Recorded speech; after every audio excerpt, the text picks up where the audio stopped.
یوم دفاع کے موقع پر پاکستان سفارت خانے برلن میں تقریب کا انعقاد۔ اس موقع پر افواج پاکستان اور کشمیری شہداء و کشمیریوں کے ساتھ اظہار یکجہتی کرتے ہوئے 1 منٹ کی خاموشی اختیار کی گئی۔ پاکستان اور کشمیر کے قومی ترانوں کے احترام میں شرکاء کھڑے رہے۔ اس موقع پر ملٹری اتاشی جرمنی بریگیڈیئر شہزاد نے صدر پاکستان عارف الوی اور وزیر اعظم عمران خان کا پیغام پڑھ کر سنایا۔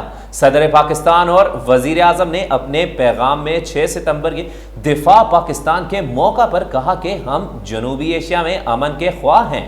اگر ہم پر جنگ مسلط کی گئی، ہم پتھر کا جواب اینٹ سے دیں گے، اور ہمارے جواب کا اندازہ فروری میں ہندوستان کو ہو چکا ہے۔ سفیر پاکستان جوہر سلیم نے یوم دفاع و کشمیریوں کے ساتھ یکجہتی کے موقع پر خطاب کرتے ہوئے کہا کہ پاکستان کشمیریوں کے ساتھ کھڑا ہے۔